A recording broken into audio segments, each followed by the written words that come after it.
Bonsoir à tous, bienvenue dans le journal de l'Afrique. Voici les titres. Au Congo, l'opposition, la veille d'un grand rendez-vous, elle a appelé à manifester contre l'arrêt de la Cour constitutionnelle qui autorise le président Kabila à se maintenir au pouvoir au-delà de son mandat si nécessaire.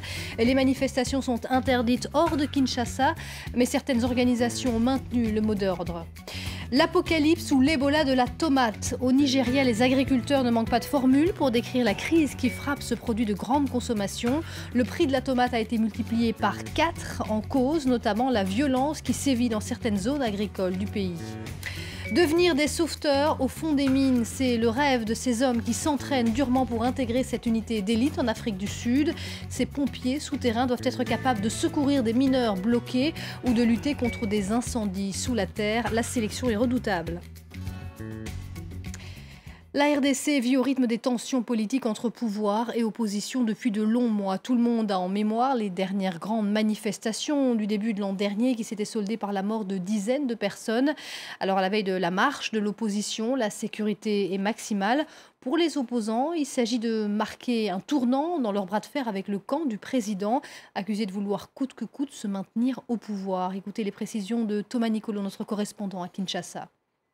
Difficile de savoir si la journée de demain se déroulera dans le calme en RDC. Les trois principales plateformes de l'opposition ont appelé à une grande marche afin de protester contre la décision de la Cour constitutionnelle. Cette décision du 11 mai dernier qui dit que Joseph Kabila restera au pouvoir après 2016 si les élections n'ont pas lieu. Mais cette marche est également en hommage aux nombreuses victimes de massacres dans l'est de la RDC, notamment dans le Nord Kivu. À noter que la marche a été interdite à Lubumbashi, bastion de l'opposant Moïse Katumbi, récemment inculpé pour recrutement de mercenaires étrangers. Le porte-parole de la majorité présidentielle me confiait il y a quelques minutes au téléphone que cette marche était inutile mais aussi antidémocratique puisque les décisions de la Cour constitutionnelle sont tout simplement sans recours.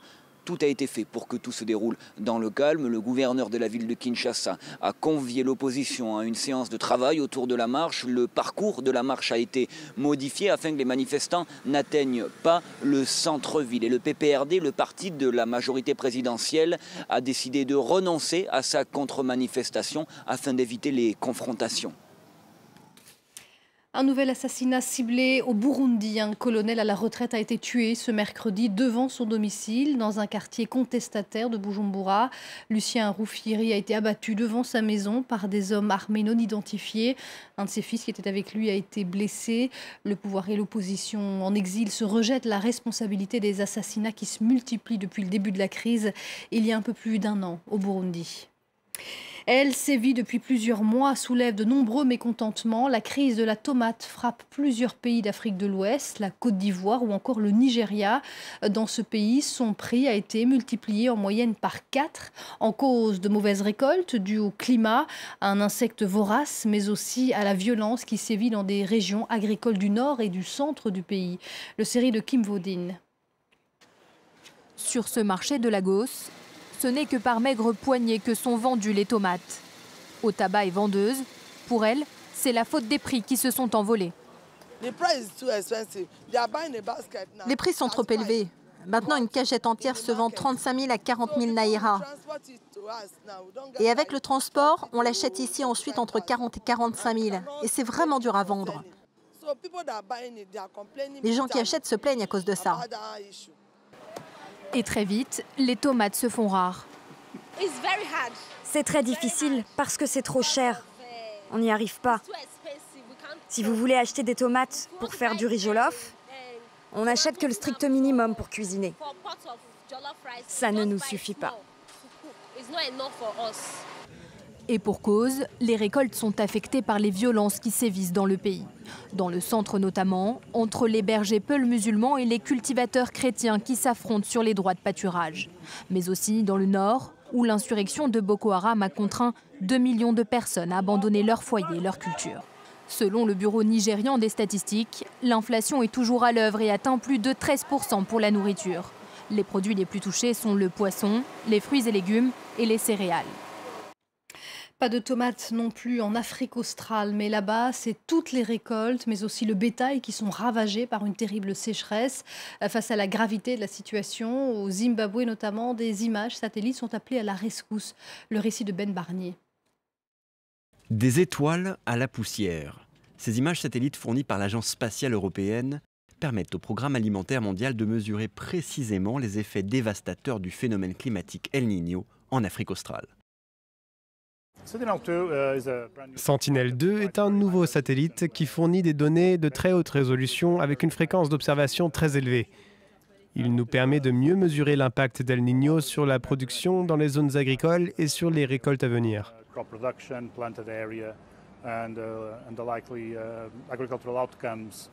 L'Afrique du Sud, le Zimbabwe, le Malawi et la Zambie traversent l'une des pires périodes de sécheresse de leur histoire. Le président du Zimbabwe a déclaré l'état de catastrophe naturelle dans plusieurs régions du pays. Le bétail meurt de faim, les céréales sèchent sur pied. Ce fermier zimbabwéen s'en sort grâce à l'aide du PAM, qui lui fournit des conseils et des semences qui résistent mieux au manque d'eau. Maintenant que je pratique l'agriculture de conservation, mes récoltes sont plus importantes qu'avant. Même un petit exploitant comme moi peut économiser son eau, préserver son sol et augmenter sa production. Malgré les images satellites et les dons de semences modernes, plus d'un quart des habitants du Zimbabwe n'a pas assez de nourriture. Selon l'ONU, le pays aurait besoin de plus de 250 millions d'euros pour surmonter cette crise. Et on passe à l'actualité en bref. Au Zimbabwe, justement, plusieurs dizaines de milliers de sympathisants de Robert Mugabe ont défilé à Harare, la capitale, en soutien au vieux président. Une marche organisée un mois après une manifestation de l'opposition qui réclamait sa démission. Le parti présidentiel est lui-même déchiré par des tensions autour de la succession de Mugabe. Le pèlerinage juif de l'Agriba a débuté dans le calme à Djerba, l'île tunisienne toute proche de la Libye. Des célébrations ancestrales placées sous haute sécurité en raison de la crainte d'attentats. De nombreux pèlerins se sont massés vers la synagogue de l'Agriba, la plus ancienne d'Afrique, allumant des bougies et inscrivant des vœux sur des œufs. Au Gabon, lancement de la première chaîne d'information en continu, Gabon 24, basée à Libreville, a l'ambition d'offrir une télévision de qualité sur l'actualité nationale et internationale à 3 mois de la présidentielle. La chaîne a été inaugurée par le président Ali Bongo. C'est une unité d'élite en Afrique du Sud chargée de porter secours au fond des mines. Les gisements du pays sont les plus profonds au monde et les incidents sont nombreux. Beaucoup de mineurs rêvent d'intégrer cette prestigieuse institution, mais la sélection est rude. Regardez ce reportage. Quel est son niveau d'oxygène ? 48, capitaine. Ok, il a encore assez d'oxygène. Il ne s'agit que d'un exercice, mais les enjeux sont réels. Ces hommes s'entraînent à devenir des sauveteurs en mine. L'un d'entre eux n'a pas supporté l'épreuve de claustrophobie, avancé dans un tuyau étroit avec 15 kg d'équipement sur le dos, attaché aux autres volontaires. Pour lui, c'est fini. Les mineurs qui échouent à l'un des tests ne peuvent plus jamais se représenter à l'unité d'élite des services sud-africains de secours des mines. Le premier jour, c'est les épreuves physiques, c'est le plus dur. Et le deuxième jour, avec la claustrophobie, on perd 2 gars en général. Donc au final, sur une classe de 12, si on arrive à garder 7 membres, c'est un bon résultat. Ces pompiers souterrains devront être capables de secourir des mineurs bloqués ou de lutter contre des incendies sous terre. Ils doivent prouver leur endurance physique extrême et surtout leur esprit d'équipe. Capitaine, tu ne communiques pas assez. Une fois les tests passés, chaque nouveau membre est coopté par l'une des dizaines d'équipes mobilisables dans le pays en cas d'accident. Et pour les aspirants, la principale motivation, c'est d'appartenir à cette fraternité. Même si vous avez peur, vous ne pouvez pas le montrer. Vous devez continuer à discuter avec les autres gars, faire en sorte qu'ils communiquent avec vous, vérifier qu'ils vont bien et avancer coûte que coûte. L'économie sud-africaine s'est bâtie au XXe siècle sur les mines d'or, de charbon et de diamants. En 2015, 77 mineurs ont perdu leur vie, contre plusieurs centaines par an dans les années 90. Mais les services de secours sont de plus en plus souvent appelés à intervenir dans des mines désaffectées, exploitées illégalement. Aujourd'hui, nous passons plus de temps à tenter de sauver des vies dans les mines illégales que dans les mines normales. C'est vraiment un problème majeur. Quand nous y allons, les conditions sont extrêmement dangereuses. C'est très difficile d'y intervenir en termes d'infrastructures. Depuis sa création il y a près d'un siècle, l'organisation a perdu 37 hommes dans l'exercice de leurs fonctions. Elle a aussi permis de ramener à la surface des milliers de personnes. Mais les mines sud-africaines comptent parmi les plus profondes au monde et parfois les sauveteurs ne peuvent faire remonter que des corps. C'était la doyenne de la chanson camerounaise. Certains la surnommaient affectueusement Mémé. Anne-Marie Ndiaye est décédée à Yaoundé mardi soir à l'âge de 84 ans, après plus de 60 ans de carrière. Manu Dibango, son célèbre compatriote, a rendu hommage à cette chanteuse populaire à la voix d'or. Et on se quitte avec l'un de ses plus grands tubes des années 80, Liberté.